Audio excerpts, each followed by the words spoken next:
Dear colleagues, dear guests, please allow me to continue with our committee meeting.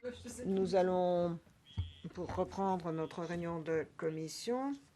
Nous sommes toujours sur la politique anticorruption et nous passons maintenant à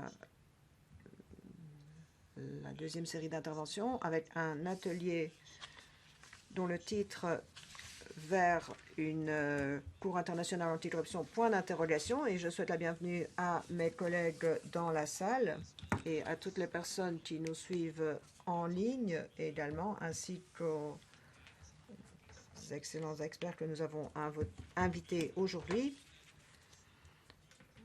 Vous savez que le 17 février 2022, le Parlement européen a recommandé des discussions sur une infrastructure internationale pour s'attaquer à l'impunité d'individus puissants impliqués dans des affaires de corruption et pour étudier la création d'un tribunal international anticorruption. Dans sa résolution du 18 janvier de cette année, le Parlement européen a à nouveau adopté une position favorable et a demandé la création d'une Cour internationale anticorruption dans le cadre des Nations Unies ou sous la supervision des Nations Unies. Notre premier expert aujourd'hui est Cédric Rindert, professeur de droit international public à Utrecht, à l'université de Utrecht, aux Pays-Bas. Le professeur Rindert a rédigé une étude pour le service politique des relations extérieures à la demande de notre sous-commission. Voilà à quoi ressemble ce document et il est disponible en ligne. Professeur Rindert, vous avez la parole. Thank you, Mr. Chairman. Thank you for inviting me here, and indeed, I'm the... Merci, Monsieur le Président.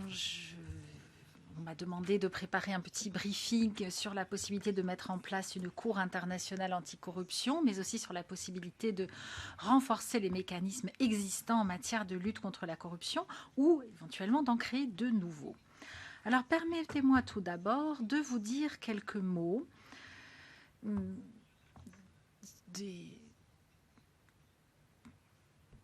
des personnes qui sont à mes côtés et qui soutiennent ce type de proposition. Je voulais citer une résolution du 18 janvier 2023. Vous l'avez dit d'ailleurs, Monsieur le Président, résolution du Parlement européen relative aux droits humains et à la démocratie dans le cadre du rapport annuel sur les droits humains et la démocratie. Et si vous voulez bien afficher la diapositive suivante, je soulignerai trois aspects importants quant à la mise en place d'une telle Cour internationale anticorruption. Vous le voyez à l'écran, vous voyez ces 3 points à l'écran. Je crois que le sujet est tout à fait pertinent dans le cadre de la lutte contre la corruption à l'échelle mondiale de façon plus générale. Alors, si un jour cette Cour voit le jour, il serait possible qu'elle s'intéresse à la corruption à grande échelle plutôt qu'à la petite corruption, comme on pourrait la qualifier. Il faudrait d'abord adopter une définition internationale de ce concept, savoir de quoi nous parlons précisément et ce qui est pertinent dans le cadre de cette éventuelle cour. Et de quoi parlons-nous lorsque nous parlons de corruption à grande échelle? Nous parlons là d'une corruption systémique et institutionnelle à grande échelle, en d'autres termes de régime kleptocratique et de corruption aux conséquences très importantes en matière de droits humains. Nous tenons à souligner ce lien entre la corruption et les droits humains. Cette Cour pourrait avoir une portée territoriale, mais le principe de territorialité, en l'espèce, offre de nombreuses possibilités, puisque c'est l'un des éléments de ces activités de corruption que d'être transnationale, et d'utiliser les parties, les États qui sont parties et les juridictions nationales. Cela pourrait être le cas en matière de blanchiment d'argent dans un État donné et cela permettrait de s'y attaquer même si la corruption liée à ce blanchiment a eu lieu ailleurs, donc dans un État qui n'était pas partie à la Convention. Cela veut dire qu'on n'aurait pas besoin de disposer d'un grand nombre de parties signataires pour mettre en place cette Cour internationale anticorruption. Peut-être qu'il suffirait que les principaux centres financiers du monde soient présents. Et puis, troisième point, une grande question qui est celle de l'immunité des responsables, c'est-à-dire qu'un certain nombre de dirigeants sont protégés de poursuites judiciaires du fait de leur immunité même. C'est un signal très fort. Ce serait un signal très fort que de dire qu'en matière de poursuites dues à des faits de corruption, eh bien, l'immunité afférente à une fonction ou à un statut serait levée. Ce serait un signal très fort. Alors récemment, en 2022, les Nations Unies ont suggéré que les faits de corruption considérés n'étaient pas couverts par l'immunité. Cela veut dire d'ores et déjà qu'il est possible de poursuivre des dirigeants pour des faits de corruption. Alors si vous voulez bien avancer à la diapo suivante. Alors, en matière de création d'une telle cour internationale anticorruption, il faut se poser la question de la faisabilité et des ressources disponibles. Nous pourrons y revenir ultérieurement. Mais à ce stade, je souhaiterais dire qu'il ne faudrait pas que la question de la Cour nous détourne de l'importance de renforcer les mécanismes existants de lutte contre la corruption.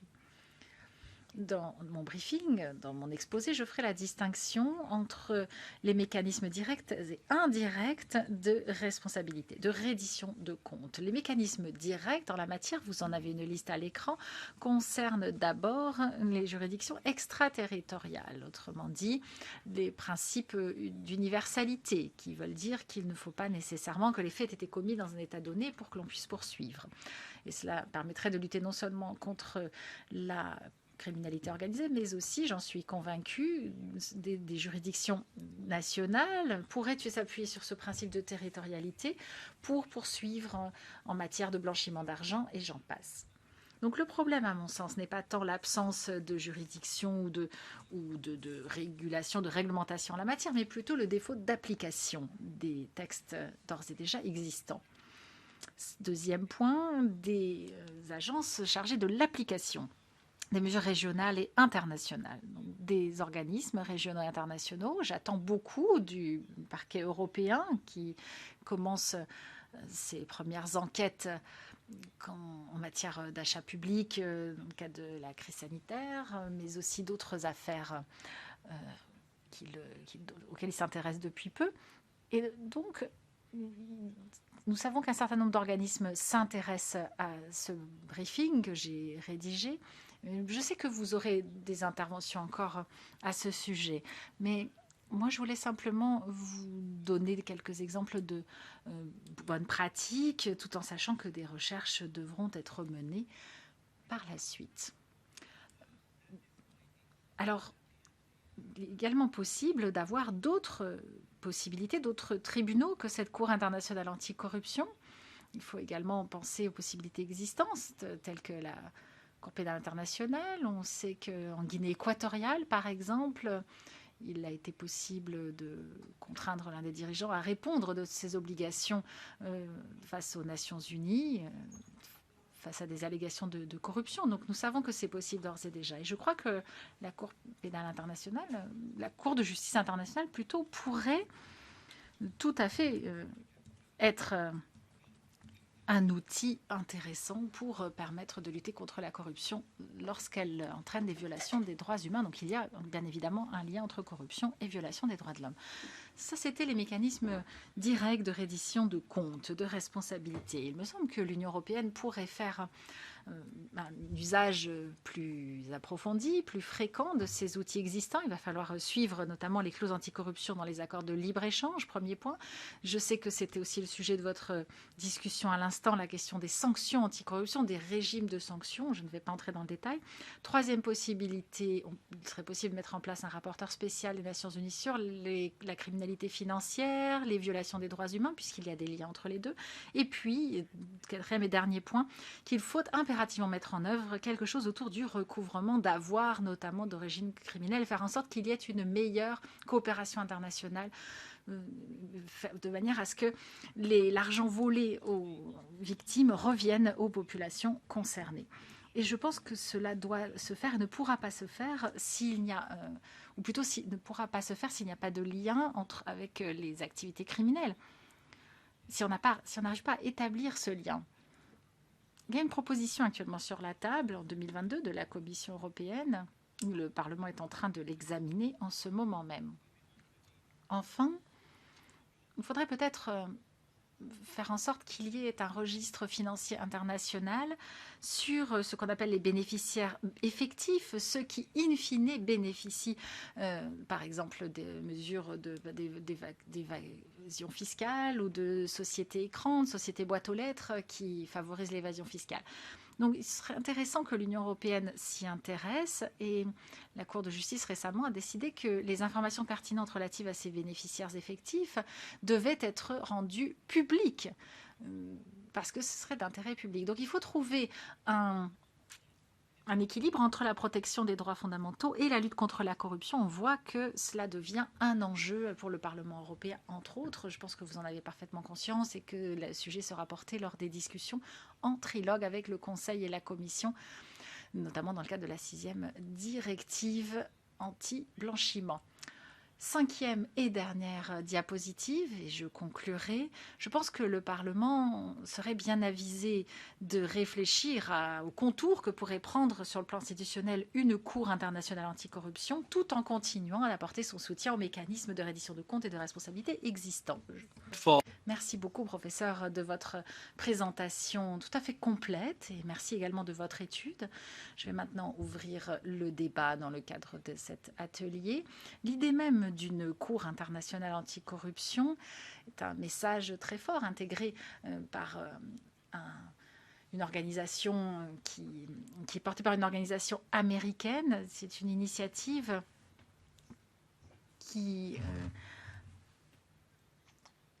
dont va nous parler dans un instant son président, le président de Integrity Initiative International, Monsieur Mark Wolf. Monsieur, vous avez la parole.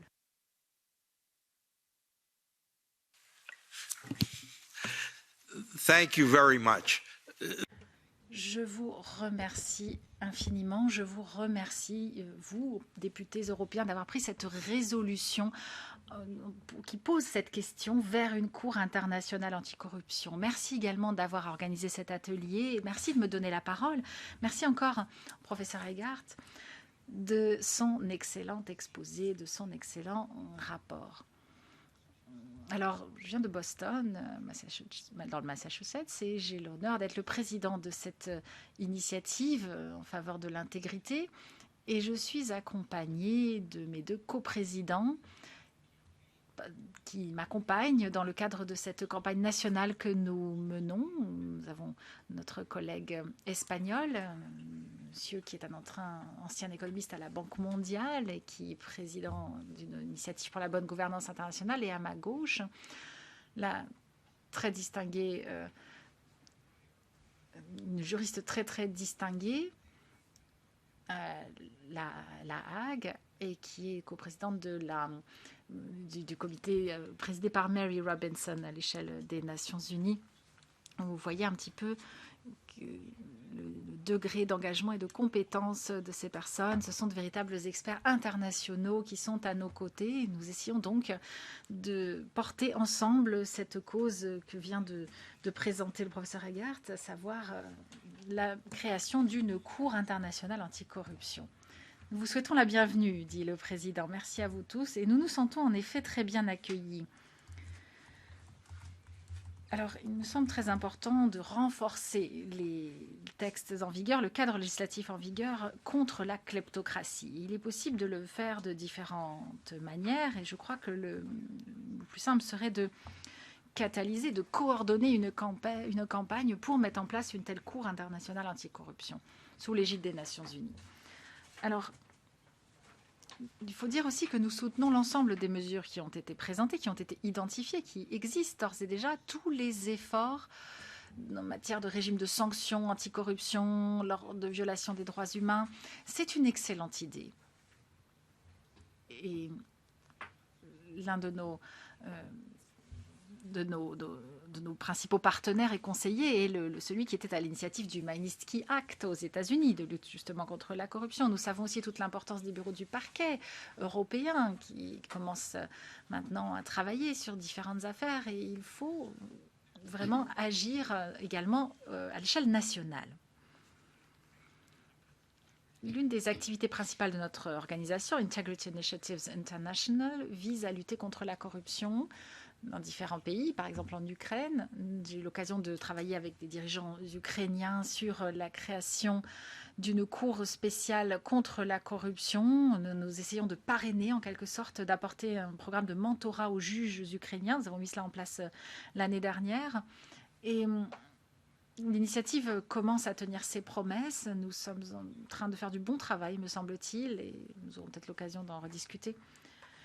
Il existe également des cours régionales de lutte contre la corruption, mais nous constatons à quel point il est difficile, extrêmement difficile même de mettre sur pied ce type de juridiction, ce type d'instance. Et je soutiens tout particulièrement la création de tribunaux spéciaux. Et j'ai eu l'occasion de travailler là-dessus. Il me semble que les kleptocrates, en effet, sont les plus grands violateurs, si j'ose dire, ceux qui violent le plus souvent les droits humains, qui les enfreignent le plus souvent, et c'est la raison pour laquelle il faut lutter contre eux.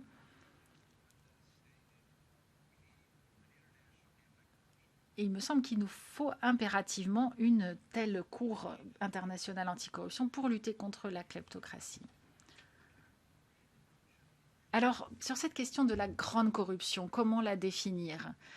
Elle peut être menée par des dirigeants nationaux qui peuvent en être à l'initiative, qui a cela des conséquences catastrophiques, avec un impact national très très important pour la population.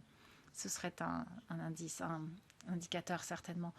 Mais pour les fins de cet atelier, aux fins de l'atelier qui nous occupe aujourd'hui, nous allons nous concentrer sur le fait que la grande corruption est source de violation des droits de nombreuses personnes à travers le monde. Nous avons un commissaire aux droits de l'homme qui dit que la corruption tuait. La corruption tue tous les ans et que on pourrait permettre, si on économisait cet argent-là, si on l'avait, on pourrait répondre à empêcher la faim dans le monde, et ce, largement. On parle d'un rapport d'1 pour 80. Donc, il est vraiment très important de bien comprendre que cette grande corruption, comme on l'appelle, n'existe pas faute d'arsenal législatif en place. Je me tourne à nouveau vers le professeur Rengart, qui l'a fort bien dit. Nous avons 180 pays à travers le monde qui sont membres des Nations Unies, qui sont partis à la Convention des Nations Unies contre la corruption. 181 pays qui sont liés, qui luttent contre le blanchiment, contre la corruption, l'obstruction à la justice, le détournement de fonds publics, l'abus de biens sociaux, etc. Et on pourrait penser, et je pense que tout le monde serait d'accord à travers le monde, pour dire que la corruption, de façon générale, et la corruption à grande échelle en particulier, n'ont pas diminué depuis 2005, depuis que cette convention est en vigueur. Bien au contraire, elle progresse.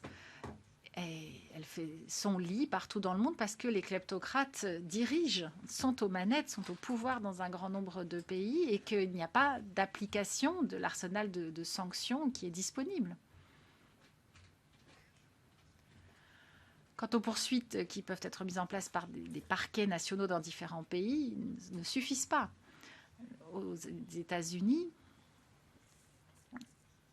face à de nombreuses pratiques de corruption, c'est le cas également dans les pays de l'OCDE, qui concernent quand même plus de 40 pays.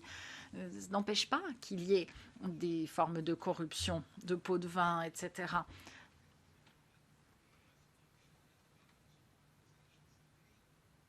Par exemple, certaines poursuites ne se limitent qu'aux personnes, aux individus, aux institutions qui auraient payé, versé des pots de vin, et pas du tout à celles et ceux qui les auraient acceptés, pour vous donner une idée de la nature des mesures en vigueur. Et donc vous voyez un petit peu les difficultés auxquelles nous sommes confrontés, y compris dans le monde académique, universitaire, etc. Mais la question de l'immunité face à d'éventuelles poursuites judiciaires est aussi un véritable problème. Si nous arrivions à lever l'immunité, par exemple celle de Vladimir Poutine, si nous pouvions le contraindre à rendre des comptes, en fait, il pourrait malgré tout invoquer son immunité pour ne pas, son immunité de président de la Russie, pour ne pas rendre de compte sur ses activités. Mais les kleptocrates, eux, ne devraient pas bénéficier d'immunité en cas de corruption. Donc, une Cour internationale anticorruption est une nécessité absolue, une urgence même, pour pouvoir lutter efficacement contre la corruption. Ce serait une cour de dernier recours, une sorte de cour d'appel, uniquement dans le cas où les pays nationaux, les juridictions nationales ne seraient pas en mesure de poursuivre sur leur propre territoire. Un pays qui ne souhaiterait pas ou qui n'aurait pas la possibilité de poursuivre la Russie ne le ferait pas, mais un pays qui en aurait la possibilité, qui le voudrait mais qui n'aurait pas qui le souhaiterait mais qui n'en aurait pas la possibilité. Nous pouvons penser par exemple à la présidente de Moldavie, Maia Sandu. Maia Sandu soutient le principe de cette cour, souhaiterait qu'elle voie le jour, et c'est par exemple une excellente nouvelle. Une cour internationale anticorruption permettrait de mettre en place les principes de la Convention des Nations Unies contre la corruption, que j'ai cité tout à l'heure, l'obstruction à la justice, le blanchiment d'argent, etc. Il y en a 5. Et cette Cour aurait toute compétence pour poursuivre les chefs d'État et de gouvernement, y compris que ce soit des dirigeants élus ou nommés. Et cela permettrait de poursuivre également les juristes, les économistes, les banquiers qui participent, qui contribuent à cette corruption à grande échelle. Et cela permettrait d'avoir des effets très positifs. Cela permettrait par exemple de mettre en prison les kleptocrates et donc de remettre en cause l'impunité dont ils jouissent jusqu'à présent. Cela renforcerait la démocratie. Cela permettrait aux dirigeants qui souhaitent servir la population, servir leurs administrés, plutôt que de s'enrichir eux-mêmes, de se distinguer dans le bon sens et de faire leur travail dans de bonnes conditions, de faire le tri entre les différents dirigeants. Et très important également, des poursuites judiciaires efficaces seraient tout à fait dissuasives et empêcheraient de nouveaux kleptocrates de se servir. Peut-être deux critiques qui pourraient être formulées à l'endroit de ce principe de la Cour internationale anticorruption. Encore une fois, le professeur Engart les a bien notées. À savoir que les pays dirigés par des kleptocrates, de toute façon, ne souhaiteraient pas être partis à une telle cour, à une telle initiative. Certes, c'est tout à fait exact, mais je l'ai dit, il ne serait pas nécessaire que tout le monde y soit parti. Les kleptocrates ne gardent pas le fruit de leur rapine uniquement dans leur propre pays. Ils vont essayer de transférer, de virer des fonds à l'étranger, par exemple en Europe. On peut penser à certaines régions, certains États du Canada, à la Chine, à l'Australie et à d'autres pays encore.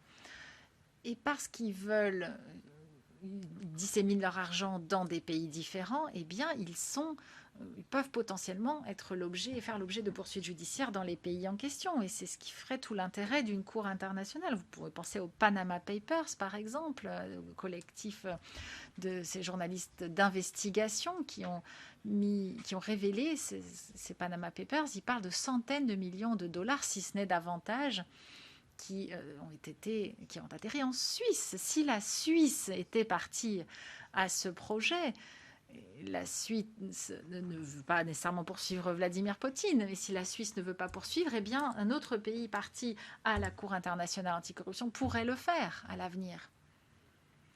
Donc, nous l'espérons, cette Cour pourra être créée par un nombre suffisant de personnes. On pourrait commencer en tout cas à quelques-uns, avec un petit nombre de pays membres, et puis ensuite se développer. L'autre critique que l'on entend régulièrement à l'encontre de la Cour, et ensuite je m'arrêterai là, c'est qu'il s'agit d'une idée formidable, mais qu'elle est impossible, qu'elle n'est pas réaliste, qu'on ne devrait pas perdre autant de temps et ni autant d'argent à essayer de la mettre sur pied. Et je pense qu'il n'y a pas de raison, puisque plus de 300 leaders dans le monde entier ont signé une déclaration qui invitait à créer cette cour, dont 45 ans, un président et même un président en exercice. Il faudrait donc créer une coalition de pays, constituer une coalition qui porterait ce projet avec des pays comme le Canada, les Pays-Bas, l'Équateur, qui nous a rejoint récemment. La Colombie était le premier pays à soutenir la création d'une cour internationale anticorruption. Le Nigeria a fait savoir récemment qu'il souhaitait prendre part à cette entreprise. Et c'est vraiment comme une bonne nouvelle qu'il faut propager et qu'il faut faire savoir, parce qu'on en parle en Zambie, au Sénégal, au Royaume-Uni, en Côte d'Ivoire, en Macédoine du Nord, en Slovaquie, au Timor-Leste, en République tchèque et en Norvège, pour n'en citer que quelques-uns. Et la Cour dispose aussi d'un soutien très fort de la part d'organisations de la société civile. Il y a 2 semaines, dans le rapport final du sommet pour la démocratie, un groupe de travail s'est tenu sur le sujet de la kleptocratie et qui a appelé à la création d'une cour internationale anticorruption. Et lundi prochain, j'aurai l'occasion de m'adresser justement, dans le cadre de ce sommet, aux organisations de la société civile pour traiter de ce sujet. Néanmoins, comme je l'ai dit, il y a des cyniques qui affirment que si l'idée est excellente, elle est difficile à mettre en œuvre, pour ne pas dire impossible. Mais si vous reconnaissez que la kleptocratie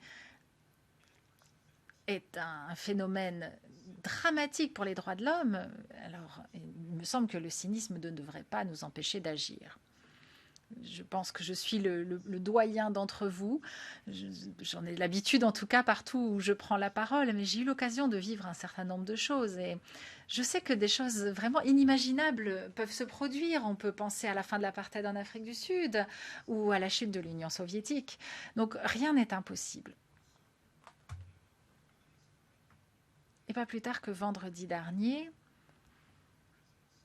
l'ancien président de la Cour slovène, ancien président d'ailleurs du club de Madrid, m'a envoyé un courrier en disant qu'il encourageait le Parlement européen et les députés européens à emboîter le pas, à soutenir cette initiative et à mettre sur pied une cour internationale anticorruption. Peut-être que l'atelier d'aujourd'hui pourrait conduire à une nouvelle résolution. En tout cas, la résolution que vous avez prise va dans le bon sens et dans le sens de la protection des droits humains. Et les députés européens, leurs pays respectifs, devrait œuvrer en ce sens. Et donc, je pense que dans l'intérêt de toutes les victimes de la corruption à grande échelle, je vous remercie de votre initiative en faveur d'une Cour internationale anticorruption et d'avoir organisé cet atelier. Je vous remercie encore. Merci beaucoup, Monsieur Wolf. Nous sommes fiers de vous avoir parmi nous aujourd'hui. Vous, votre équipe, les experts qui sont dans cette salle et en ligne.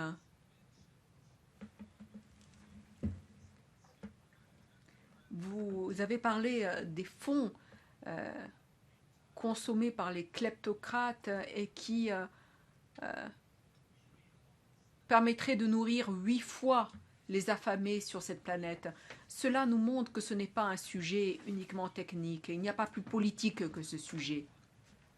Et si nous voulons nous battre pour les droits humains, alors il faut faire quelque chose à ce sujet-là. Et il ne doit pas être impossible d'agir, puisqu'il s'agit de quelque chose de crucial qui peut avoir un véritable impact, comme le professeur Ringart et vous-même venez de nous le dire. Je voudrais à présent souhaiter la bienvenue à Juanita Olaya de la Convention des Nations Unies contre la corruption, le groupe de travail des victimes de la corruption. Et elle va nous faire part de son expérience. Et peut-être pourrait-elle également nous faire part de ce qu'elle a pensé, de ce qu'elle a entendu jusqu'à présent. Vous avez la parole, Juanita. Malheureusement, on n'entend pas le son. Perhaps we can do something now. No. Yes. Very So thank you very much, Mr. Bullman. Thank you, honorable members of the subcommittee, for this invitation as a European citizen. Merci, Monsieur Bullman. Merci de m'avoir invité à participer à cet atelier.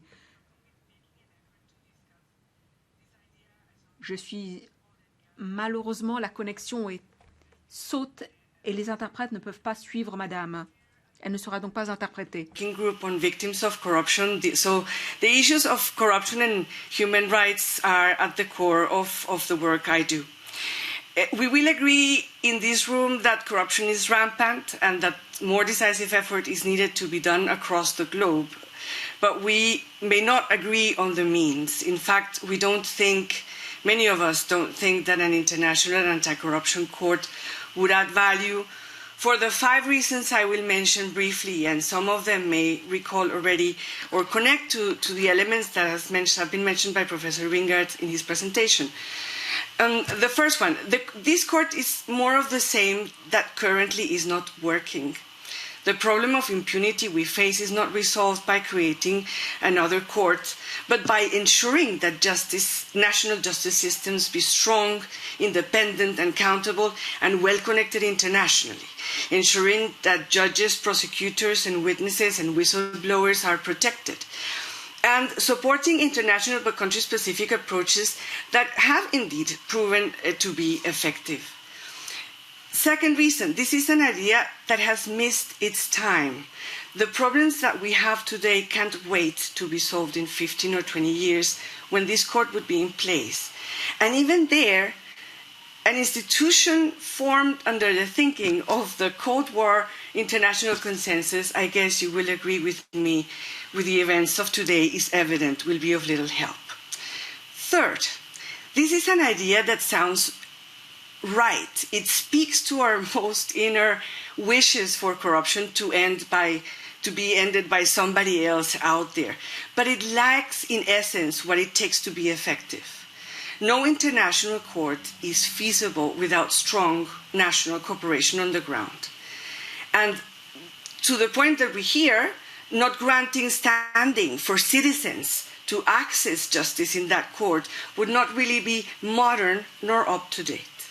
The court may be established with a few countries, but let's be realistic. Without the US, without China, and without the Emirates, it has absolutely no hope. Currently, I disagree with what I hear from Judge Wolf. It's unclear to me which countries actually do support the court.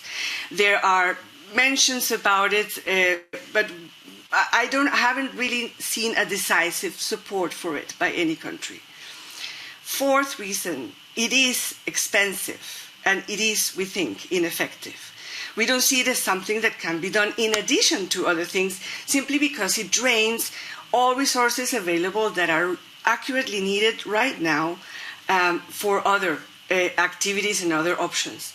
So I also don't think it is feasible to do it while other things are being done simply for the amount of resources it would be draining.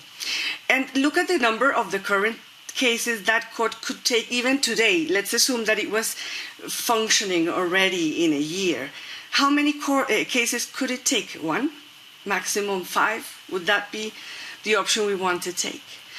And fifth point, and perhaps a very practical one, in practical terms, what does this court mean? Where will it be placed? In Europe, I don't see there is a room for another court.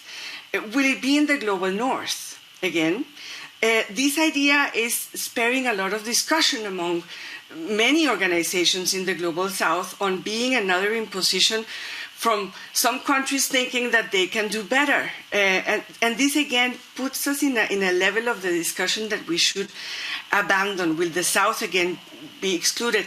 Will countries support even if it's not located there? And a very difficult question, who will really fund it?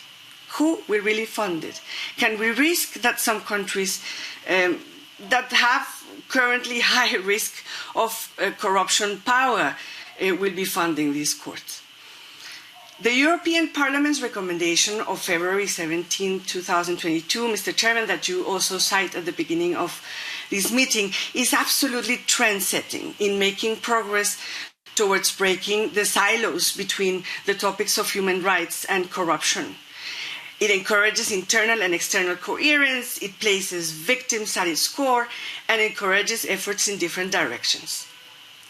We think that the idea of a court is a step back in that direction, because it creates another silo, another separation between corruption and human rights, between corruption and its impacts. Look at the issue. You know, would Putin need to be tried in 3 or 4 different courts to be able to be effectively tried? Is that what we're looking for? So I don't think it is an effort to break the silos, but to contribute to bring them more. The discussion would also benefit from some real clear positions on paper. Judge Wolf mentions that there's a drafting committee for a treaty, but every time we discuss about it, what I hear is the counter arguments that I hear are, oh, but that will not be that way. It will be in another way. It will be helpful. And the fact is we're still discussing at the level of idea. There's no clear proposal where one can see, is it really going to do what it's supposed to or is made to be done? And finally, you hear me talking about we, but you only see me on camera, and hopefully the sound is working better.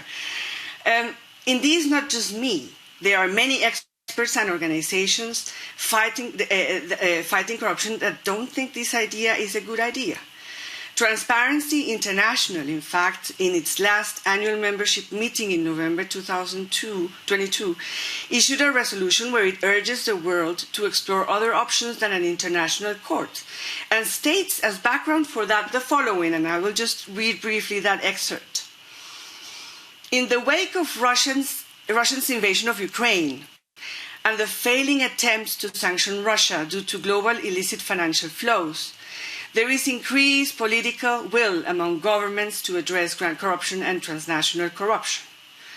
Governments, international bodies, and civil society need to use this political will to make the systems in place actually work, as opposed to spending political capital on a new body that may not be established for a decade and may not yield robust results.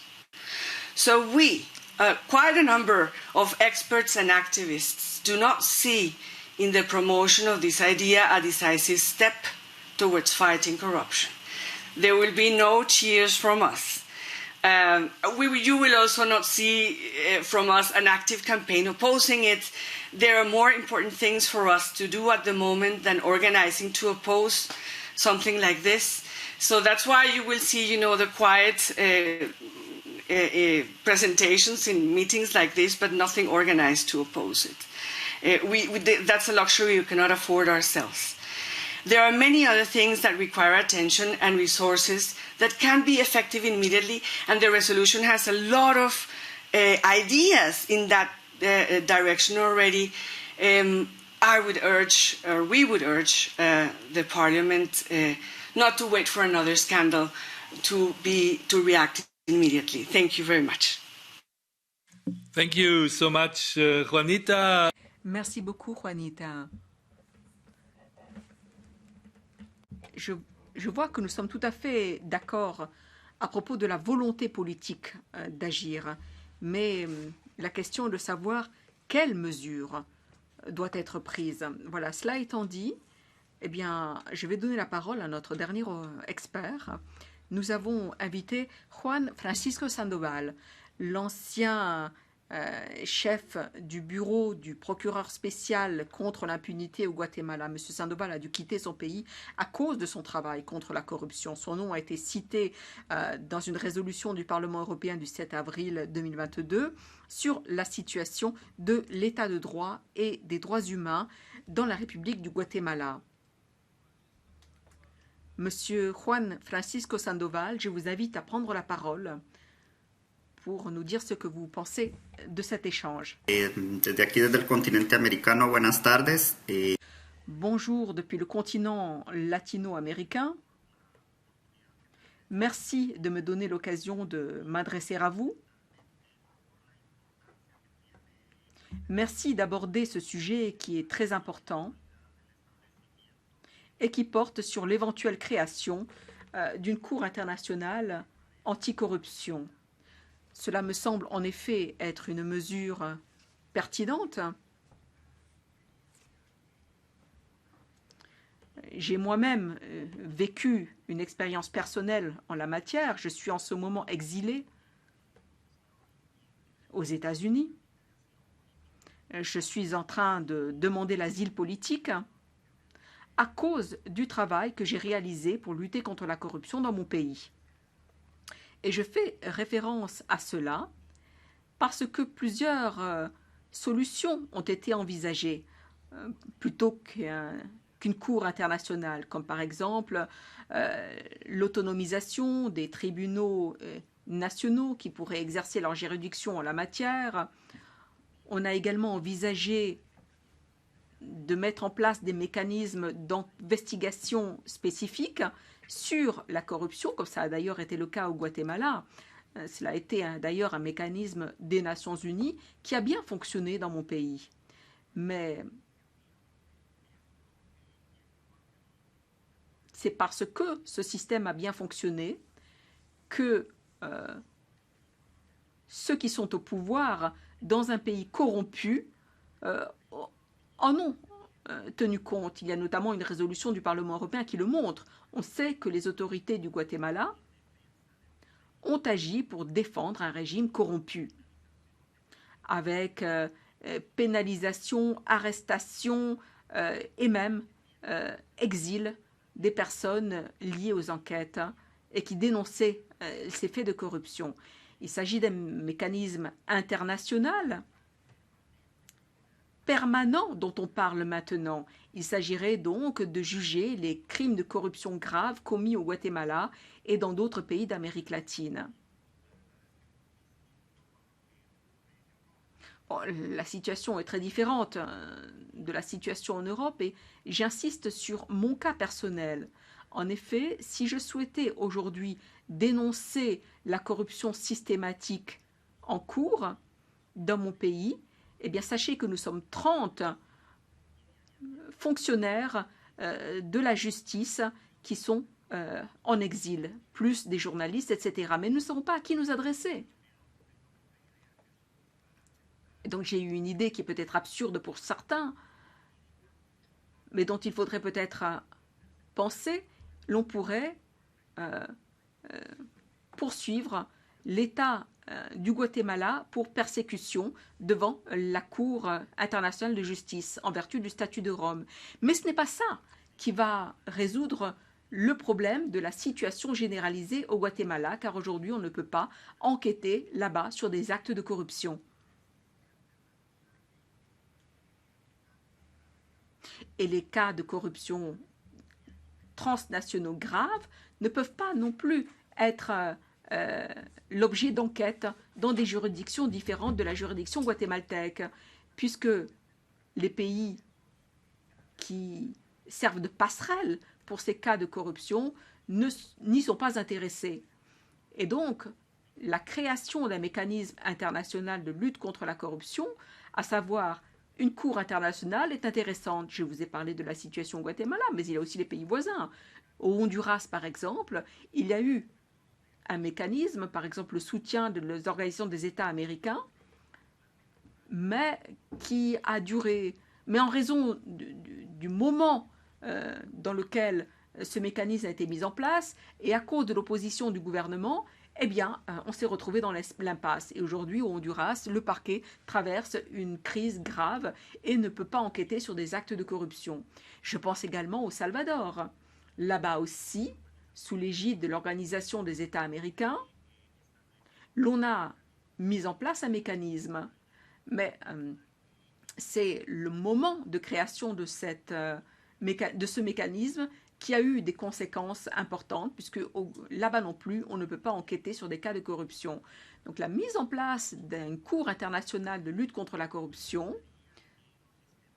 serait utile pour les systèmes de justice faibles, politisés, corrompus, kleptocrates, car c'est ainsi que l'on peut facilement fuir la justice. Mais une cour internationale serait utile, ferait œuvre de dissuasion, parce que on saurait que si la justice d'un pays donné n'est pas à la hauteur ou n'agit pas en fonction des normes internationales de lutte contre la corruption, puisque c'est un phénomène qui tue jour après jour, surtout dans les pays du tiers-monde, eh bien dans ce cas, la création d'une cour internationale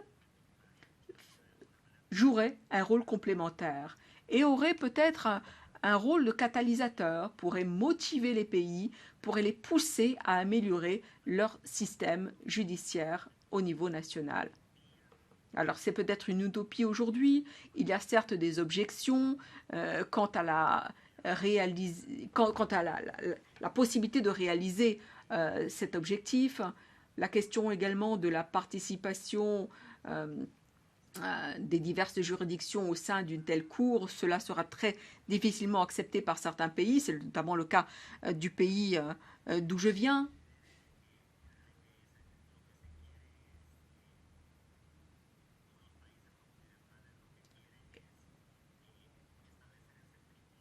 Et les pays occidentaux pourraient souhaiter mettre en place ce tribunal pour juger de certains cas qui seraient critiqués par d'autres. Il y a de plus une difficulté inhérente au cas de corruption. Il est difficile d'enquêter, d'avoir des éléments de preuve.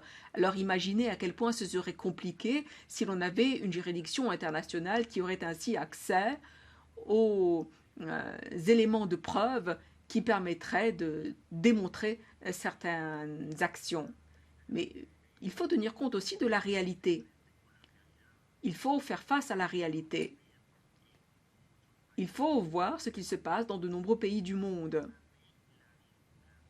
Il y a aujourd'hui un lien direct entre la corruption et les droits humains. Il y a aujourd'hui un lien direct dans les pays où la corruption est la norme et les pays où on viole systématiquement les droits humains. Il y a un lien entre ces deux phénomènes. Et donc,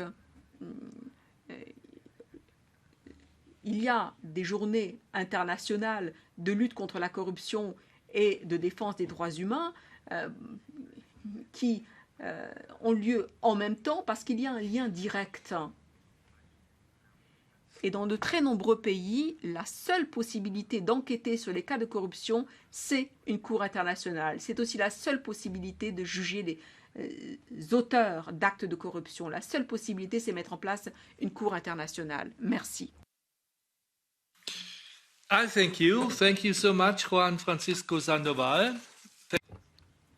Merci à Juan Francisco Sandoval, à Juanita Olaya Gracia et au juge Mark Wolf, ainsi qu'à Sigrid Rindert. Nous avons entendu plusieurs voix, plusieurs conclusions.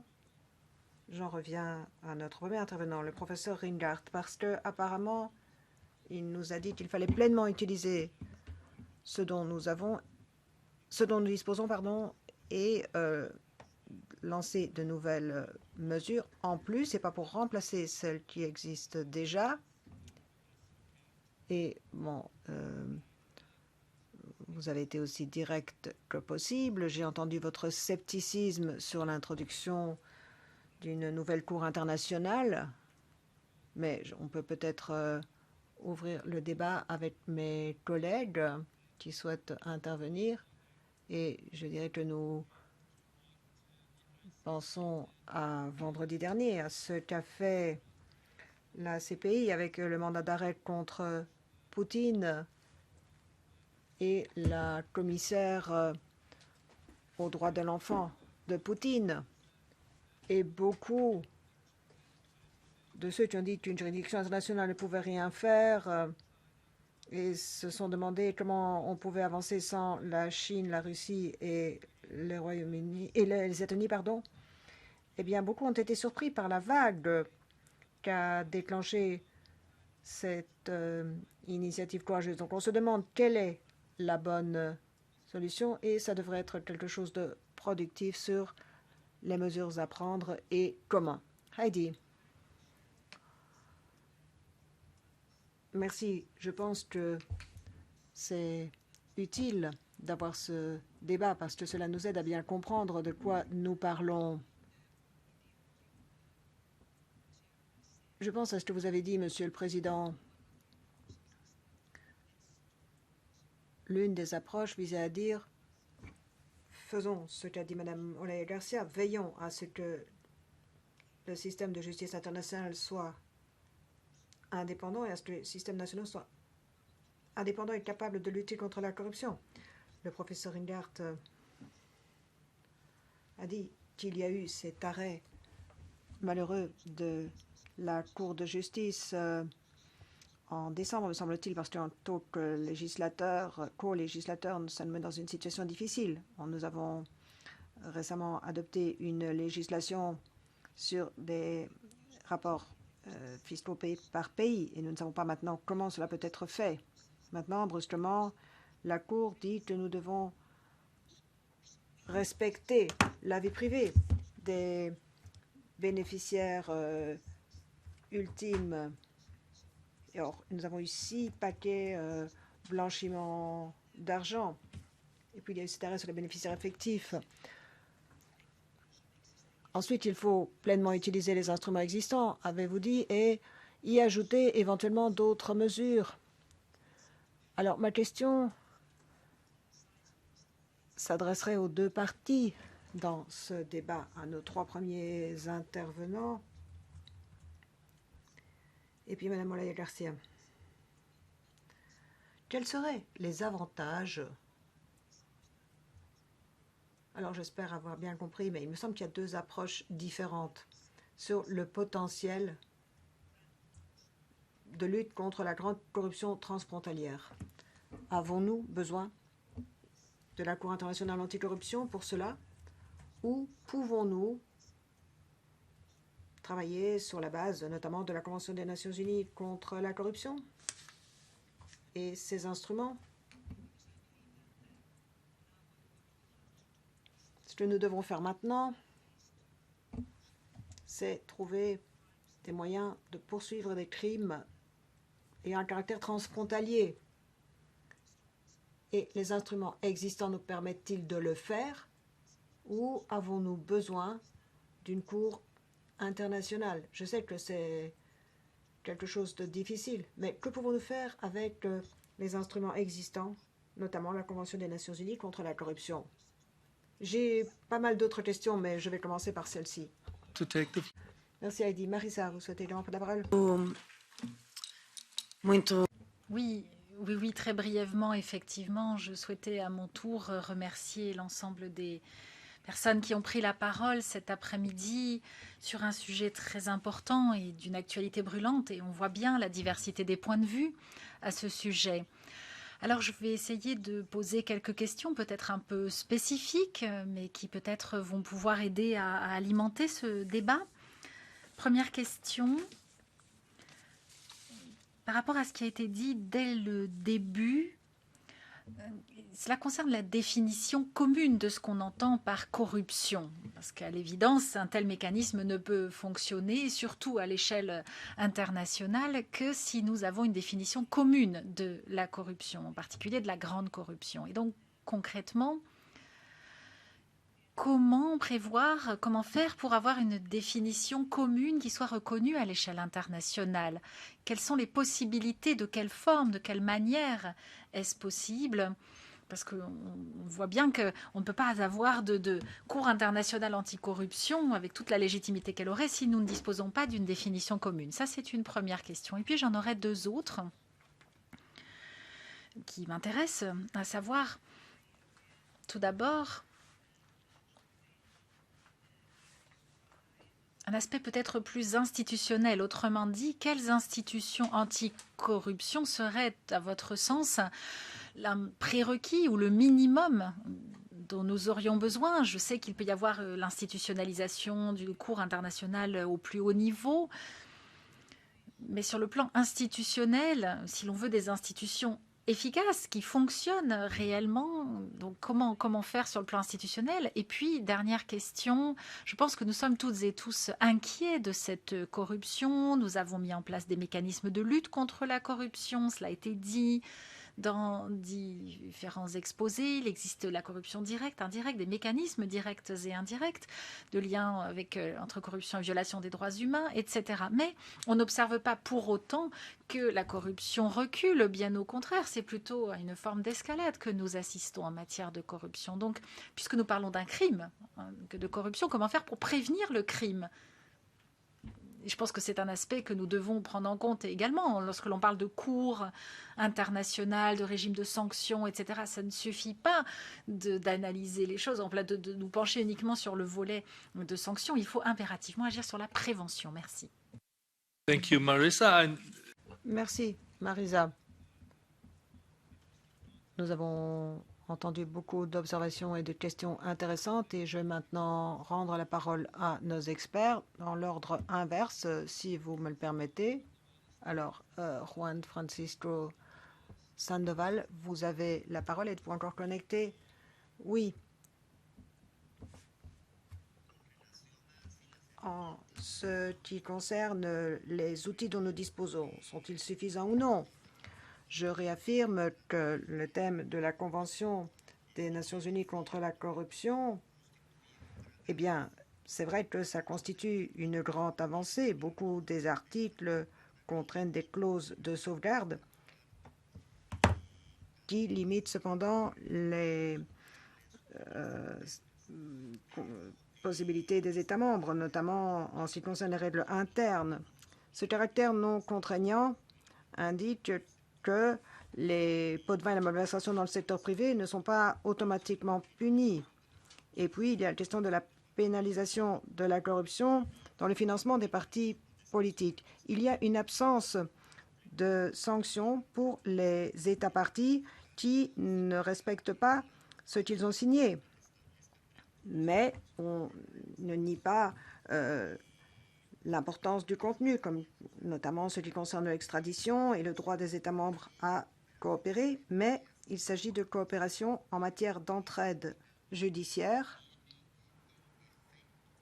Mais ces mesures n'ont pas l'effet voulu pour poursuivre et sanctionner tous les acteurs corrompus qui ont tout acheté dans leur propre pays, y compris les systèmes judiciaires qui les protègent. Il est également important de parler d'autres thèmes, comme la prévention de la criminalité. Oui, c'est important, mais pour l'instant, je pense à la situation notamment de mon pays, mais également à ce qui se passe dans beaucoup de pays d'Amérique latine. Et cela se produit également dans beaucoup d'autres pays du monde. Et comme je l'ai dit au début, la création d'une cour de ce type pourrait avoir un effet dissuasif ou pourrait également jouer un rôle de catalyseur face à ceux qui veulent lutter contre les actes de corruption. Merci. Thank you very much, Juan Francisco Sandoval. Merci, Juan Francisco Sandoval. Je donne maintenant à nouveau la parole à Juanita Olaya. Êtes-vous encore avec nous? Une question de plus à vous poser.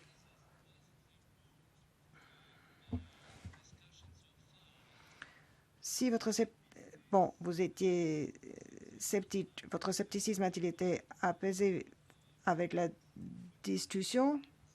Bon, on n'avait certainement pas commencé à réfléchir à la question il y a une demi-heure, mais pourriez-vous nous expliquer comment les instruments existants pourraient être renforcés? Par quel type de mesures, de décisions? Sous quelle forme voudriez-vous voir cela? Ce serait également intéressant pour nous. Vous avez la parole. Thank you so much, Mr. Chairman. I'll try to go through all the questions briefly so everybody can speak.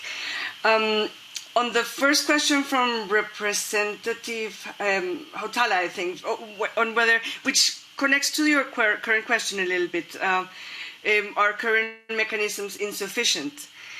Let me mention 2 points. One, A recent study by the OECD, I think it's from 2017, revealed that the very little enforcement, the very little anti-corruption enforcement that today exists, of that very little enforcement, 80% is finalized through extrajudicial agreements, agreements out of court. And the main reason being that proving corruption the way we have it is so difficult, is impossible, that the only way to get out of it is through agreements. I don't see how an international anti-corruption court would overcome that obstacle. I only see it would face it in an enhanced and bigger version, because in fact an international anti-corruption court, and you could see it even today from the doings of the International Criminal Court, depends on national anti-corruption and national anti-corruption institutions, which also connects to a point raised elsewhere. When it comes to alternative mechanisms, I think Professor Wingard mentioned most of them, and they are quite useful. Transnational jurisdiction that can be much more used. Hybrid mechanisms. I don't think that the argument that the court in Guatemala was later ended is an argument to say that it didn't do a good work. Actually, is the show that it demonstrates that it really worked. What was needed was much more protection for those judges and prosecutors like Juan, for them not to be able or not to need to go to exile, and to be able to be taken care of differently. So one would need, and I'm trying to link the questions a little bit, one of the crucial things to do, and of the immediate things to do, is to offer much more decisive protection for judges and prosecutors, human rights defenders and activists on the ground, so that they really know they can count on the strength of international support for their work, and that they will not be risking their lives. I am a believer of a mechanism that is rarely used, which is the universal jurisdiction. And I think, countries like Canada and many others in Europe also that have that mechanism could use it also to deal with matters together at the same time, human rights and corruption issues. This is what I meant precisely when I mentioned the Putin case, and that, Mr. Chairman, you quote us as a politically bold move that we're seeing on the International Criminal Court. Imagine if the International Criminal Court could judge Putin for everything, including the corruption he has incurred in, and that we didn't need to start from scratch in another court based elsewhere with different evidence, with a different process. So we're talking about speed, resources, timing, which is, I think, of the essence of necessary anti-corruption work. Creating a separate court is also not the other option. I know there's mixed opinions about the role of the International Criminal Court, although we're seeing right now that it's working much more effectively. One could even consider the idea of extending more explicitly the mandate of the International Criminal Court to allow it also to prosecute corruption charges, again, from the perspective not of the silo that's just corruption, but from the perspective of its impacts to society, the human rights impacts to society, which is, and that would be not only much less expensive. The International Criminal Court functioning costs nowadays 150 million euro. I don't know where will we manage to fund this new International Anti-Corruption Court. Finally, I've been working on issues of anti-corruption for about 30 years already, from the front lines. And I've changed my mind about 6 times about how it would work best out of working in the field. I do believe that enforcement is necessary. So it's not the argument saying that the International Anti-Corruption Court is not needed, doesn't need to be understood as saying enforcement is not needed. Quite the contrary, enforcement is needed.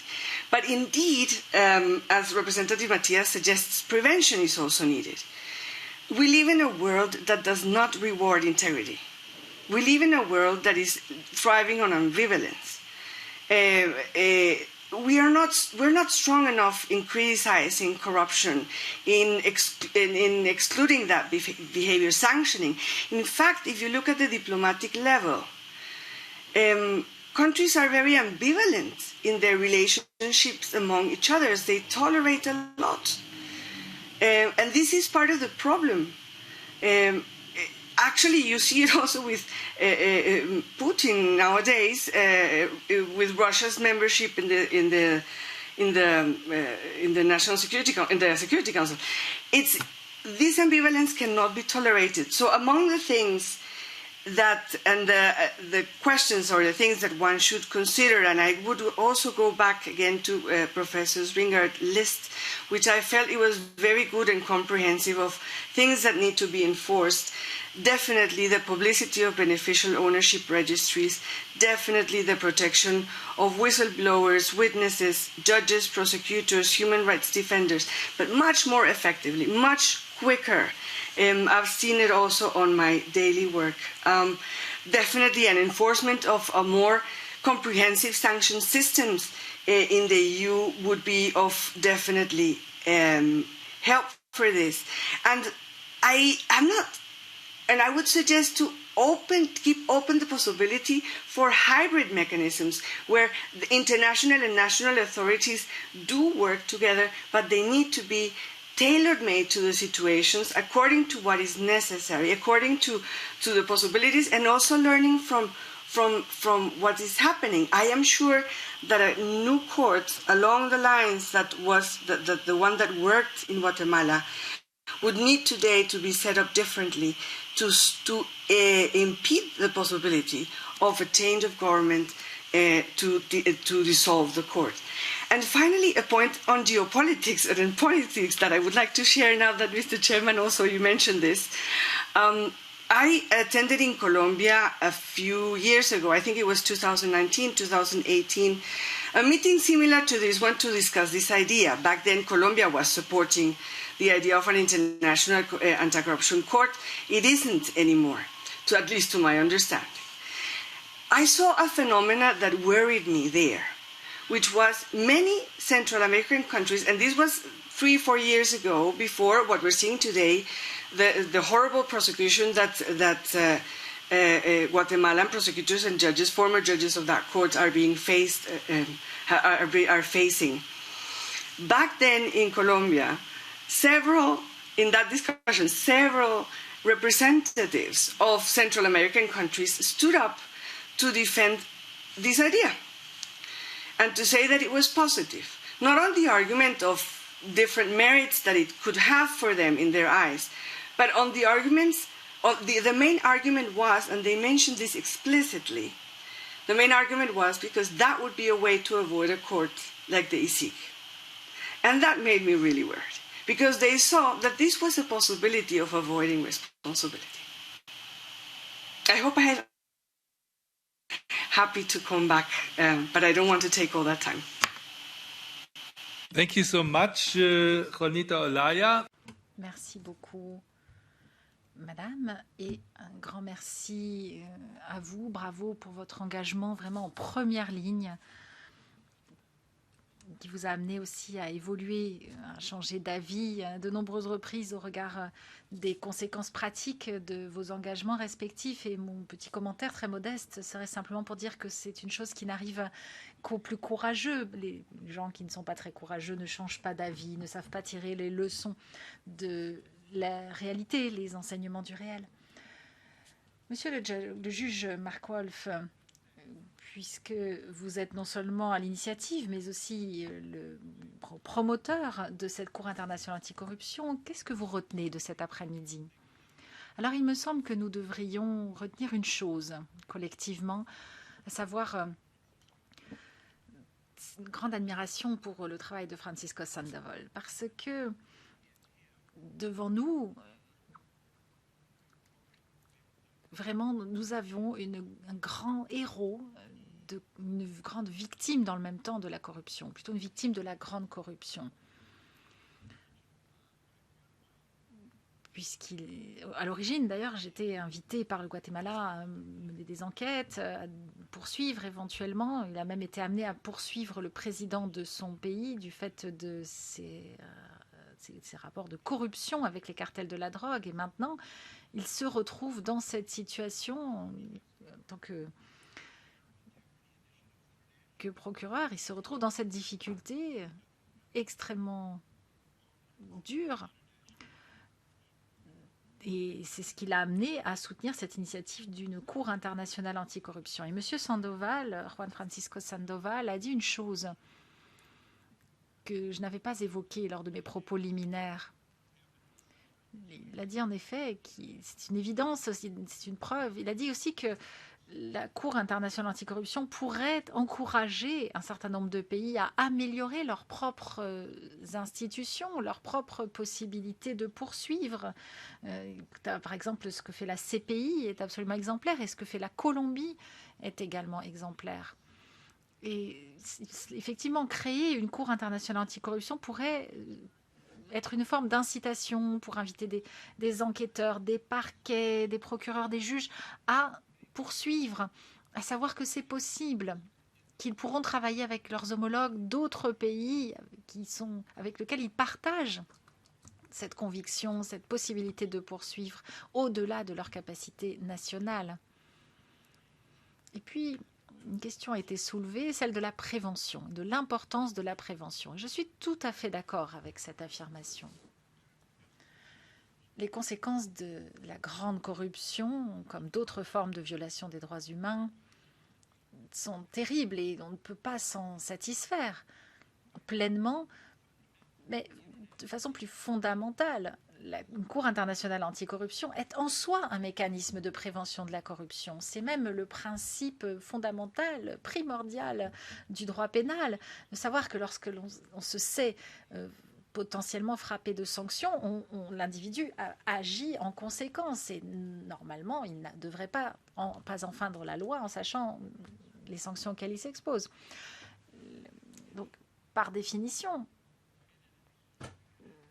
la Cour internationale a cette possibilité.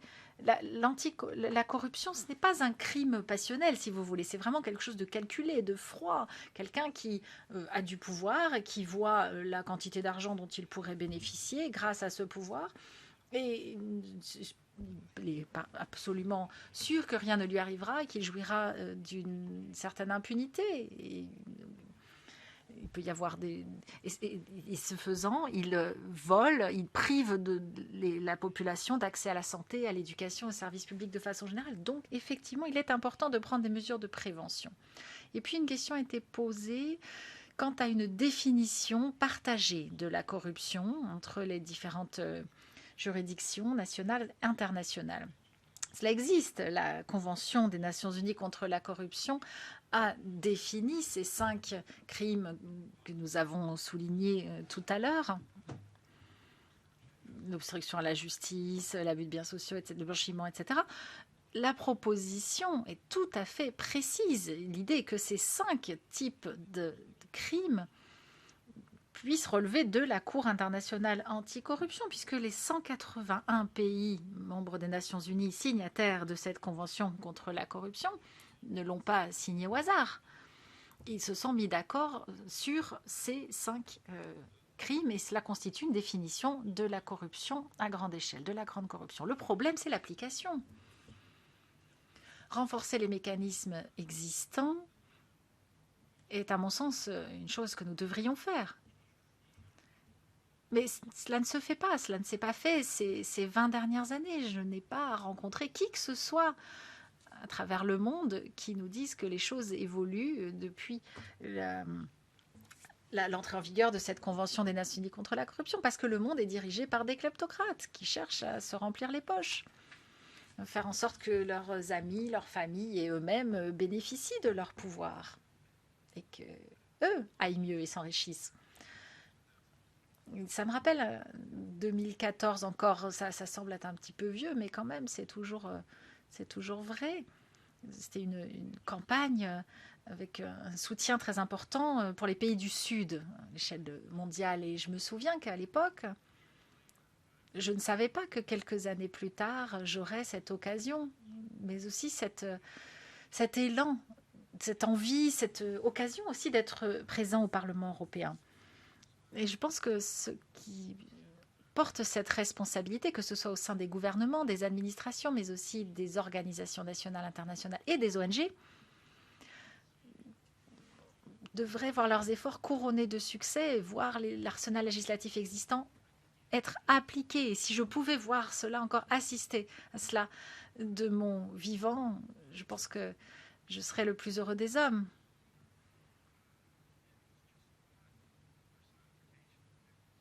Et je le dis vraiment au nom de toutes les victimes de la corruption. Et je pense une nouvelle fois à M. Sandoval et à son courage extraordinaire. Je sens vraiment une forme d'agonie de ce monde. Et je crois que cette détresse est une immense menace encore aujourd'hui. Il faut impérativement faire en sorte que ces crimes ne restent pas impunis. Je pourrais vous en dire bien davantage, mais je vais m'arrêter là. Je vous remercie. Judge Wolf and Merci beaucoup, Monsieur le juge Wolf, et un grand merci de vos mots à l'adresse de Monsieur Sandoval, vos mots de bienveillance et le soutien que vous apportez à son travail, à son action contre la corruption. Un grand merci à vous, toutes et tous, y compris à Monsieur Sandoval, Madame Olaya, Monsieur Wolf à nouveau. Peut-être encore donner la parole une dernière fois à Monsieur Ringart, parce que tout le monde a fait référence à vos travaux. Parce que vous savez ce qu'il en est, vous savez la diversité des points de vue en la matière, vous savez que la Commission est en train de préparer un paquet anticorruption qui, nous l'espérons, verra le jour très prochainement. Vous savez tout cela, vous savez que le Service européen d'action extérieure est en train de mitonner quelque chose pour l'été prochain, au plus tard. Et vous avez 2 minutes, imaginez 2 minutes plus tôt, que vous aviez l'oreille de M. Borrell. À votre avis, que devrait-il faire? Difficult question, obviously. I think it's not. C'est une question difficile. Il n'est pas question de dire et ou, mais plutôt et. Il faut se concentrer sur plusieurs stratégies et penser à la possibilité d'une Cour internationale anticorruption. C'est un projet à long terme, mais nous ne laissons pas de côté d'autres mécanismes, et j'en cite beaucoup dans le rapport, mais je devrais peut-être en citer un certain nombre ici. Je pense que les États membres de l'Union européenne devraient faire un meilleur travail pour poursuivre les pratiques corrompues de la part de ressortissants ou de pays tiers, car vraiment la situation actuelle n'est pas bonne. Ensuite, le mécanisme actuel, la Convention des Nations Unies contre la corruption, pourrait être renforcée, et Juanita a écrit pas mal de choses intéressantes à ce sujet, donc impliquant la société civile, et c'est important pour l'Union européenne aussi. Ensuite, renforcer les mécanismes régionaux. Bon, on pourrait dire d'abord balayer devant votre porte au niveau de l'Union européenne, mais bon, coopérer également. Il y a notamment en Afrique un mécanisme de révision d'examen par les pairs, notamment au Nigeria. Et en même temps, en effet, nous devons investir dans les mécanismes régionaux. Donc, on peut faire l'un et l'autre. Et puis, quatrièmement, l'Union européenne a appuyé des tribunaux spéciaux dans son voisinage, notamment en Ukraine. Il y a un rapport intéressant de l'UFO, une ONG de Norvège, de Bergen, qui n'est pas un fan de la Cour internationale anticorruption, mais qui, par contre, est en faveur de juridictions spécialisées dans d'autres pays, dans l'Union européenne et ailleurs. La Cour internationale anticorruption est-elle nécessaire? A-t-elle une valeur ajoutée? Je pense que c'est une question pour nous tous. Je pense que, en tout cas, ce serait un symbole. Ce serait un signal qui indiquerait que nous devons prendre la corruption au sérieux. Donc ce serait vraiment une expression de la part de la communauté internationale de sa condamnation internationale. Et vous avez également mentionné le mandat d'arrêt prononcé par la CPI contre Poutine. Et donc il y aurait également éventuellement un mandat d'arrêt de Poutine pour corruption. Ça pourrait être le cas si on avait une Cour internationale anticorruption. Et ça rejoint ce que disait le juge Wolf. Je pense qu'une telle Cour internationale pourrait jouer un rôle de catalyseur. Il faudrait également, et cela renforcerait les poursuites nationales sur la base de la complémentarité. Là, je voudrais insister sur une complémentarité positive. Il faudrait que les juridictions travaillent ensemble avec les tribunaux nationaux, les juridictions internationales avec les juridictions nationales, mais on l'a déjà vu avec la CPI qui nous offre un bon modèle. Ensuite, il y a des ressources qui risquent d'être détournées. C'est la préoccupation principale de Juanita. Mais en fin de compte, c'est une question politique.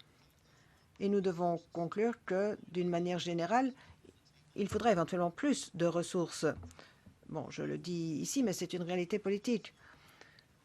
Ensuite, j'ai des craintes concernant les difficultés en matière de coopération. Je le reconnais, surtout vu le fait que beaucoup d'États membres pourraient ne pas ratifier la création d'une nouvelle cour ou même s'ils ratifient, ne pas véritablement participer. On l'avait pour la CPI. Donc il faudrait voir les États partis. Bon, par exemple, la Suisse, je ne sais pas si elle a appuyé la cour, mais c'est un pays que nous souhaiterions convaincre de se rallier à une telle cour. Ensuite, ce n'est pas quelque chose de purement occidental. Il y a des pays, également l'Équateur et le Nigeria notamment, qui ont appuyé cette idée. Donc c'est important de le savoir. D'une manière générale, moi je suis favorable en principe à la création d'une cour internationale anticorruption. J'aimerais, bon, d'abord en voir les statuts, mais bon, apparemment, vous travaillez avec beaucoup d'énergie à ce dossier. Merci, Monsieur Reindert. Je pense pouvoir m'exprimer au nom également de mes collègues de notre sous-commission et vous dire que cet échange de vues a été très fructueux et nous nous engageons à utiliser au mieux les résultats et je pense que nous reviendrons sur cette question. Nous poursuivrons les discussions et j'espère que nous parviendrons à des conclusions en sous-commission droit avant que la Commission et le SE n'expriment leur voix. Merci d'avoir répondu à notre invitation aujourd'hui, à distance ou dans la salle, et bonne chance pour vos travaux. Je lève la séance d'aujourd'hui. Merci.